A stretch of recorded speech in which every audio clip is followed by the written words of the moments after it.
And what we're going to talk about tonight is how to get down into more of the subconscious and change beliefs at that deep level. And there are plenty of different kind of techniques out there to do that. And I've been trained in lots of them. And I use a lot of them in my practice. But basically, I would like to group those techniques under an umbrella, which I'm going to call energy psychology. So what is energy psychology? Well, it's very different than talk therapy, let's say, right? Because, there's something very fabulous about talk therapy. We get to kind of air all of our stuff out and examine everything and go through everything. But often I've had patients who said, well, that was an interesting process. They didn't feel that too much really changed. They had a greater understanding of what wasn't working for them, but they didn't really know how to break out of the old patterns. And I think that many people feel that way. So there's a new field that's emerged called energy psychology. And we're going to go through tonight, kind of why that's important and what techniques kind of fall under that category. I'm going to give you some exposure to all of that. And, we're certainly going to be open for questions along the way. So Jeff, maybe you want to moderate that. We can keep it pretty informal because, I put the slides together just more as a structure, but, we could certainly have more of a chat about it. So, emotional repatterning, rewriting subconscious beliefs to free ourselves from limiting patterns. And let's talk about that now. Hold on, I'm just going to move my little bar here so I can read that. Is it beeping at me? Okay, so Jeff, help me out. Why is it beeping? I can't do anything. Okay, here it is. Got it. Okay, I'm good. I don't know, it just beeped at me every time I pushed a button. Maybe it's tired from a long day of work. Okay, so we are not our genetics. It's our beliefs that control our lives. And I don't know how many of you are familiar with Bruce Lipton's work. The Biology of Beliefs is one of the first books that he wrote, and I was really taken with that. And if you haven't read that book, I think it's a great foundational book for exactly this. I mean, he was a biologist, I believe, or a microbiologist. He did a lot of research with genetics. And what he came to really understand is that 1/3 of how we are is actually inherited, and about 2/3 is learned. And, that's huge because we tend to think, especially since the genome was mapped, and the BRCA gene this and this other gene that, and, oh my God, and I have these genes and I'm destined to have these diseases or, struggle with these problems. And basically what they found is, the genes is certainly a part of the story, but it's a much smaller part of the story. The bigger part of the story is the environment, right? So what we've learned, what we've been accustomed to, how we perceive the world, all makes up our learned environment.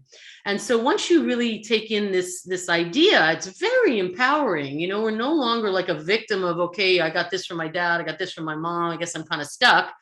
It's more like, wow, we have the power to learn and unlearn and relearn things. And, and that environment, the medium, the culture medium actually has much more of an influence over our health on every level than just the genetics. So, we can understand that if we change our beliefs about things, then we can change our health on every level. The other interesting thing about this field of study, right, because neuroplasticity in the brain has been a huge area of study for maybe 25 years. And understanding that, what I've come to understand, oh, shoot, the same problem happened. What happened here? Sorry. I'm just trying to move the screen over a bit, and I think whenever I do that, it kind of screws some things up. So bear with me, and I'll try to fix it. Okay. We can see it fine. You can see it, but it's not the right slide. So I'm trying to go back because somehow I lost the slide, and it's not letting me go back or forward or do anything. Jeff, you want to give me some advice? Have you tried your arrows? Okay, wait. Okay, we got it. I don't know why that is. Okay, so what they have figured out is that the conscious brain is only aware of about 5% of all brain activity. Okay, so the conscious mind only has access to 5%. That means 95% is subconscious. Okay, why is that important? Because it means that, all of our reasoning mind, the insights, the willpower, the positive thinking, the positive affirmation, the self-determination, the motivation, the goal setting, right? All of those great things, the learning, the self-awareness, the wanting to be better, right? All those things that we do is basically being done with about 5%, right? That means that what's underneath our awareness in the subconscious is about 95%. So, now we can kind of appreciate why often things that we determine that we want to do, like lose weight or exercise every day or not eat chocolate or not yell at our kids, or, all the things that we say, okay, I'm going to do this, I'm not going to do that. And we make all these determinations. Well, how often do we fail at those things, right? Often, if not always, right? At one point or another. And that's because if you're 95% of your subconscious beliefs in this case are not backing up your 5% of your conscious mind that has determined to do something, it's like one foot on the gas, one foot on the brake. So effectively, you're going to go nowhere, right? So what this makes us understand is we need to align our subconscious, our beliefs, our emotions, our instincts with our subconscious goals in order to move forward. So that's really important. And really that's the kind of the key principle of all of this work, is trying to understand much better what's in the subconscious, which we could call the default mode, right? The negative patterns, the tapes, that little voice in the background that's not always so friendly, right? That's much more the subconscious. And if those patterns in the subconscious are not aligned with what we want for ourselves, we're probably not going to go very fast, very far. Okay, so the brain has a negativity bias. So when I did the research for this, I thought that this was an amazing little tidbit. So on scans, they found that the brain lights up more with negative thoughts than with positive ones. So this is likely, they have hypothesized, a human evolutionary survival tool where sensing and reacting to danger could mean life or death. So therefore, the brain overlearns from negative experiences and is often under-affected by positive experiences, with maybe a 3-to-1 ratio even. So by focusing on negativity and trauma, the brain actually remodels itself in accordance with those experiences, as repetition of thought often hardwires the brain. So we are in effect living our lives mostly in the negative past versus living in our future. So this is pretty impactful, right? So what, the other thing that I read about this when I was, composing this presentation was, what this really means is, if I have 3 good things happen in a day and 1 bad thing, I'm net equal, right? So that's why often we are so wired and so disturbed by the negative, right? We like pass off the good things and things went well today. And if I had 10 follow-ups today and, 9 people were doing great and 1 person wasn't doing better, I'm going to think about the one person not doing better. It's like we're so wired about the negative. And apparently this is an evolutionary bias of the brain to keep us alert to danger and keep us out of trouble. Because if we're all sitting there focusing on how great things are and how wonderful we're feeling and all the great things going on, I guess we're going to let our guard down. We can't have that.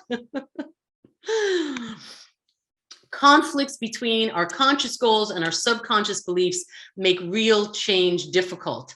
So the subconscious mind, as we spoke earlier, is like a minefield of limiting beliefs and old, outdated negative programs that are no longer really indicative of who we are. They're often things that were formed in childhood, right? And especially in the age bracket of 0 to 7, right? And, most of our parents were good people and well-meaning people, but it doesn't mean that they knew a whole lot about any of this, right?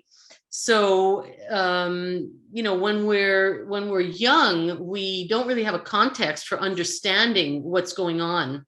So, if your mother screams at you, you think you're bad, you don't really have the context to be able to say, gee, she's having a really bad day, or she must have other stresses in her life that's causing her to be so irritable, right? It's more like, oh, I'm bad. Right. And kids who are very, much in the center of the world for themselves see everything in relation to them being the center. So when we kind of make kind of beliefs or conclusions about ourselves when we're very young, unfortunately, we carry this forward in our lives, and they become kind of like background programs or tapes. So limiting subconscious beliefs, we could say, they affect all aspects of our lives, right? What we think about ourselves, our beliefs about ourselves, our relationship with ourselves certainly affects how we show up. I mean, this is no surprise to anybody, right? And not only does it affect how we show up, energetically, we communicate a lot about ourselves to other people and people who we meet. So people's impression of us is basically taught to them by us, and that's mostly in a nonverbal way, right? Because how we feel about ourselves and the relationship we have with ourselves deeply in our subconscious is communicated to other people. And we all know what I'm talking about, right? Because if you meet somebody, you know, within 5 minutes, you have a certain impression of them, and it's not based on usually very much of what they've said, right? It's a sense of them. So we reveal ourselves, and we basically teach people how to feel about us and how to react to us based on how we feel about ourselves. So when you kind of open this up, it becomes a super interesting area of saying, gee, I wonder what's happening in my subconscious and what I'm carrying around with myself that's not serving me anymore. And how does that affect how I show up and how other people feel about me and relate to me? So Henry Ford once said, if you believe you can, or if you believe you can't, you're right, which pretty much sums it up.